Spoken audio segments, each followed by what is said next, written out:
स्वाध्याय रसिक आत्मन साथियों, जय जिनेन्द्र, सुस्वागतम।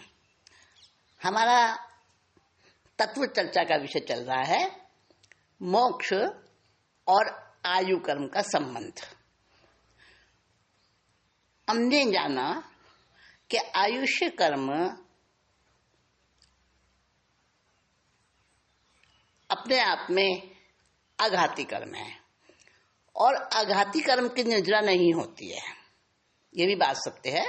घाती कर्मों की निर्जरा हम कर सकते हैं, अघाती कर्मों की निर्जरा हमारे हाथ में नहीं है। और अघाती कर्म में भी विशेषकर आयुष्य कर्म केवल ज्ञानी के लिए सबसे बड़ी परवशता का विषय होता है,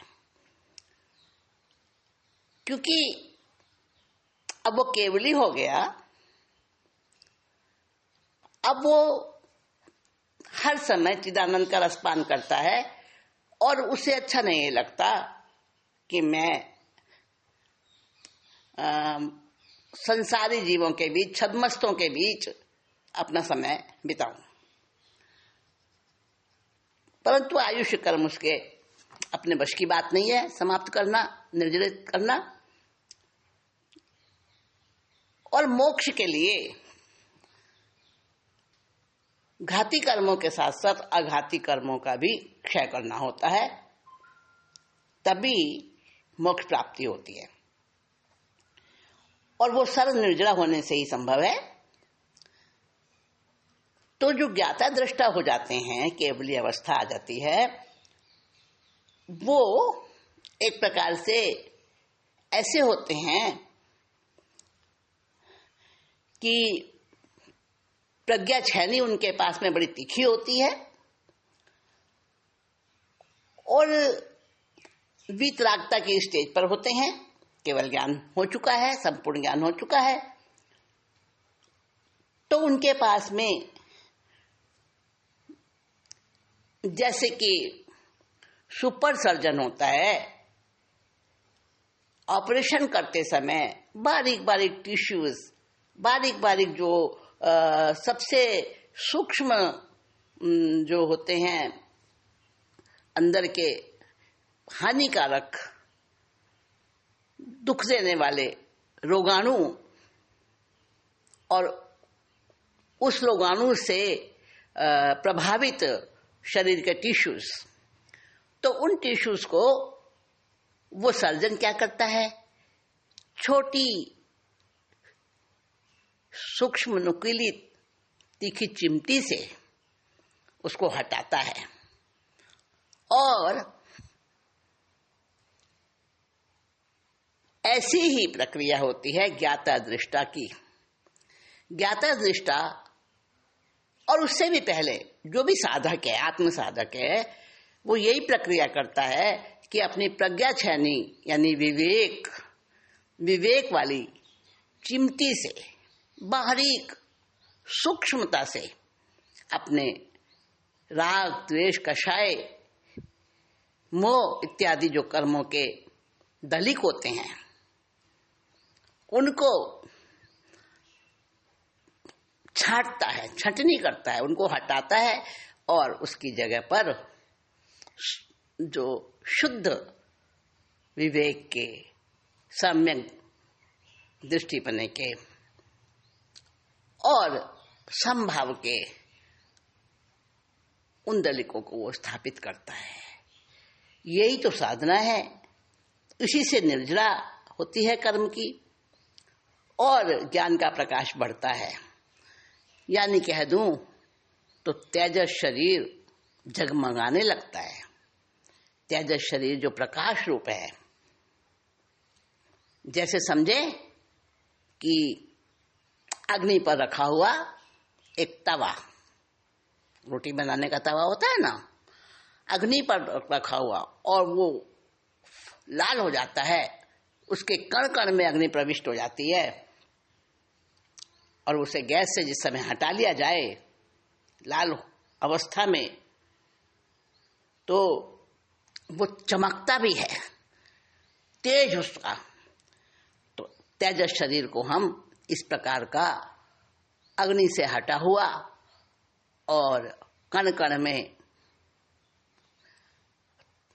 ताप से, तेज से भरपूर प्रज्वलित चमकता हुआ वो जैसा तवा होता है, उस प्रकार का तेजस शरीर का हम स्वरूप समझ लें।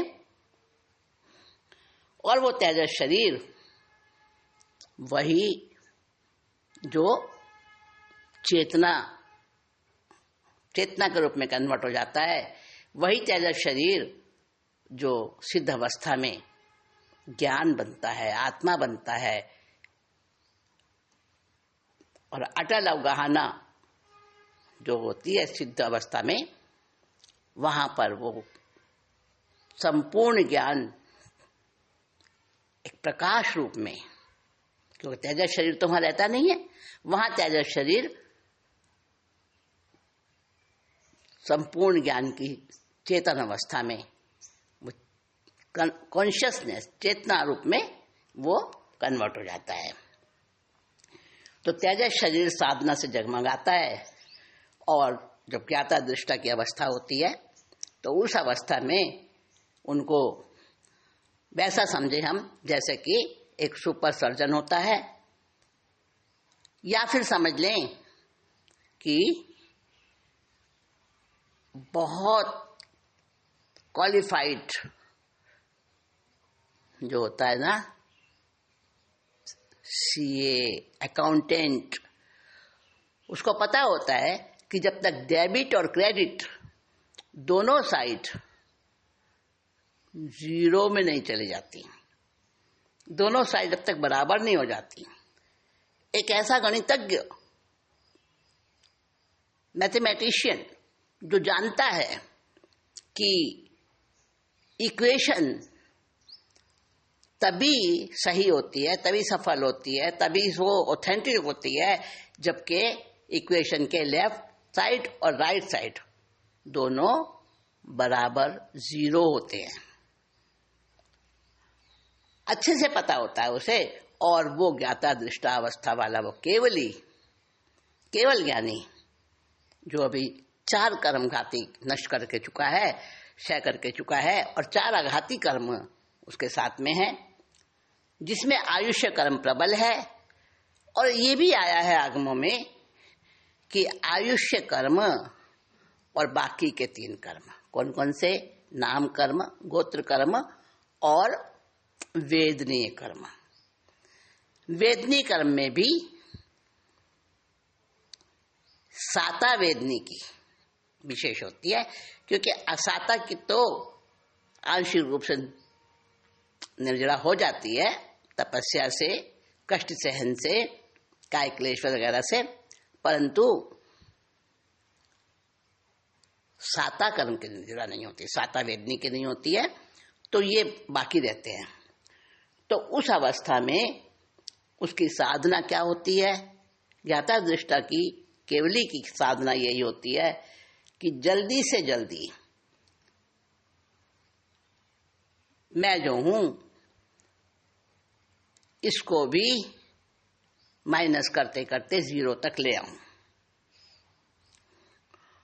देखिए, एक बहुत फेमस सूत्र है, बहुत प्रसिद्ध सूत्र है, सम्यक ज्ञान दर्शन चारित्राणि मोक्ष मार्ग। अब सम्यक ज्ञान और सम्यक दर्शन, ये दोनों मिलकर जब सम्यक चारित्र बन जाते हैं, तीनों का बैलेंस, तीनों का जो एक काउंटिंग है, तीनों की जो एक स्थिति है, अवस्था है, क्वालिटी है, वो समान हो जाती है, उत्कृष्टतम हो जाती है, जिसमें सबसे पहले है सम्यक ज्ञान, जिसके लिए दशवैकालिक सूत्र में भी आया है, पद्मम नानम तवोदया। सम्यक ज्ञान होते ही श्रद्धा भी सम्यक हो जाती है, और जघन्य से उत्कृष्ट होकर ज्ञान, वो सम्यक ज्ञान, और उत्कृष्ट अवस्था की श्रद्धा यानी दर्शन, जब दोनों मिल जाते हैं तो अपने आप चरित्र भी उसी प्रकार का बन जाता है। और केवली का तो केवल ज्ञान होते ही औदारिक शरीर के परमाणु भी सुपर हो जाते हैं। तो वो जानता है ज्ञाता दृष्टा कि मुझे किस तरह से अपने कर्मों की अधिकतम स्पीड से निर्जरा करनी है, करता है। परंतु फिर भी जो कर्म जितना बंधा है आयुष्य कर्म, चाहे वो आघाती कर्मों के लिए बताया है कि जैसे रस्सी है, मोटी रस्सी, बड़े बड़े बेड़े जहाज बांधे जाते हैं जिससे, और बड़े बड़े हाथियों को वश में करती है, ऐसी मजबूत रस्सी, मोटी रस्सी। और वो रस्सी की बनावट, अगर वो रस्सी जल जाए, जला दिया जाए उस रस्सी को, तो उसके जो बल सिलवटें होती हैं, वो रस्सी आकार में तो वैसी दिखती है, परंतु केवल आकार ही होता है, वो बांध नहीं सकती किसी को, और फूंक मारते ही वो राख जैसी उसकी जो बनावट है वो खत्म हो जाती है। तो आघाती कर्मों का स्वरूप ये बताया गया है। परंतु उसमें आयुष्य कर्म वो सबसे प्रबल है, वो अपने हाथ में नहीं है। तो आयुष्य कर्म जब तक नहीं नष्ट होगा, जब तक नहीं क्षय होगा, तब तक मोक्ष नहीं प्राप्त होता। तो वह केवली उस वैज्ञानिक की तरह होता है जो ये जानता है कि H2O is equal to water. दो परमाणु हाइड्रोजन के, दो एटम हाइड्रोजन के और एक एटम ऑक्सीजन का जब मिला दिया जाए तो वो पानी का एक मॉलिक्यूल, एक अणु बन जाता है। तो इस प्रकार के मॉलिक्यूल में फेरबदल करके आज के वैज्ञानिक बहुत कुछ चीजों में बदलाव कर रहे हैं। हाइब्रिड कहते हैं जिसको, हाइब्रिड की टेक्निक आप सब जानते हो। और उसी प्रकार की टेक्निक को मतलब टेस्ट करके, आजमा के, प्रैक्टिकल करके वो ज्ञाता दृष्टा केवली अपने आयुष्य कर्म की अधिकतम निर्जरा, उत्कृष्टतम निर्जरा करते हैं। और लेजर की चिमटी जिस प्रकार से सूक्ष्मतम एक किसी भी बारीक से बारीक चीज को पकड़ लेती है और उसको हटा देती है अथवा वहां पर जोड़ देती है, उसी प्रकार से प्रज्ञा छैनी भी लेजर चिमटे जैसी है। वो अनवांछित दलिकों को, कर्म दलिकों को हटाकर और जो मोक्ष के सुख को देने वाले, शुद्धतम अवस्था वाले वैसे दलिकों को वहां पर जोड़ती जाती है अपनी साधना से, अपने तपस्या से। उत्तराधन सूत्र में 32वें अध्ययन की दूसरी गाथा आप देखेंगे, मोक्ष का स्वरूप बताया है। क्या स्वरूप बताया है? नानस्य सर्वस्व प्रकाशनाय, संपूर्ण ज्ञान के प्रकाशन के लिए। संपूर्ण ज्ञान यानी केवल ज्ञान। नानस्य सर्वस्व प्रकाशनाय, अन्नान मोह सविवर्जनाय, और अज्ञान रूपी अंधकार के वर्जन करने के लिए, हटाने के लिए। रागस्थ दोष सय संखेणम, राग और दोष और इस प्रकार के मोह और मिथ्यात्व के जितने भी कर्म बंधलिक हैं, उन सब के विवर्जन करने के लिए, हटाने के लिए, उनसे सुरक्षा के लिए रागस दोष विवर्जनाय एगंत सुखम समवे मुखम, एकांत सुख रूप आत्मा का चिदानंद स्वरूप, जहां सुख में नहीं है, जहां दुख भी नहीं है, सुख दुख से परे जो एक अवस्था है चिदानंद की, वो मोक्ष है। जहां पहुंचकर दोबारा जन्म मरण नहीं होता, उसी को मोक्ष कहते हैं। तो यहाँ पर मोक्ष स्वरूप बताकर साथ साथ हमको एक गाइडलाइन भी दी है कि क्या क्या करता है वो केवली अवस्था वाला ज्ञाता दृष्टा। वो उसी का प्रयोग करता है और उसका प्रयोग करके वो अपने कर्मों को खपा खपा कर, और साथ में केबीपी। केबीपी का मतलब क्रमबद्ध पर्याय। अपने समय पर हर कर्म की प्रत्येक पर्याय जब निर्जरित होती जाती है और उसके साथ में पुरुषार्थ जुड़ जाता है और उनकी ऐसी स्टेज आ जाती है कि जैसे क्वाड्रेटिक इक्वेशन होती है, लाइनियर इक्वेशन होती है, उस तरह की जो इक्वेशंस होती हैं जहां लेफ्ट साइड और राइट साइड दोनों जीरो हो जाते हैं और वो स्थिति मोक्ष की बनती है। तो उस स्थिति में पहुंच जाते हैं। सारी बिल्डिंग्स, सारे स्ट्रक्चर्स, सब कुछ, और साथ में इंटीरियर, जितना भी फाउंडेशन है वो सब है तो क्या है, बंदी तो है, बंद प्रक्रिया ही तो है।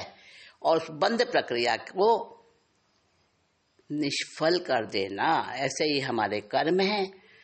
कर्मों का भी बंध होता है जब पुण्य और पाप, अच्छे और बुरे सारे कर्म बैलेंस शीट की तरह बराबर यानी जीरो पे आ जाते हैं, ना शुभ कर्म रहते हैं ना अशुभ कर्म रहते हैं, वहां पर वह मोक्ष प्राप्ति हो जाती है। और मोक्ष प्राप्ति होते ही आयुष्य कर्म विक्षय, यानी आयुष्य कर्म क्षय तो मोक्ष प्राप्ति, दोनों अविनाभावी हैं। और मोक्ष प्राप्ति कौन कर सकता है, इस प्रकार की साधना कौन कर सकता है, जिनकी क्वालिटी एक सुपर साइंटिस्ट जैसी होती है। उनकी साधना उस प्रकार की जब बन जाती है तो आयुष्य कर्म का क्षय और निर्जरा की प्रकृष्ट अवस्था यानी संपूर्ण निर्जरा वो साथ साथ हो जाती है, ज्ञान का प्रकाश होकर, और केवल ज्ञान मोक्ष में कन्वर्ट हो जाता है और फिर अनंत काल तक का वो सुख प्राप्त होता है। तो केवल ज्ञानी, ज्ञाता दृष्टा, उसकी जो स्थिति है, उसकी जो अवस्था है, उसका सारा स्वरूप ये समझ लो कि एक साइंटिस्ट जैसा होता है और उसकी प्रज्ञा चैनी वो लेजर चिमटी के समान होती है। तो हम इतना समझ लें, समय भी आएगा, अपने समय पर सब काम होगा। माली सींचे सोगड़ा ऋतु आए फल होए, पांचों समवाय एक साथ जब अपनी स्थिति में आ जाते हैं तभी कार्य होता है, उसके बिना कार्य नहीं होता। तो वो मोक्ष और आयुष्य कर्म, इसी का, दोनों का संबंध इसी प्रकार का है। हमने आज ये बातें सीखी हैं और ये ध्यान में रखना, यही हमारी साधना का सबसे बड़ा जो हमारी साधना का ये सार है। आज इतना ही कहकर अपने इस विषय को मैं यहीं विराम देती हूँ।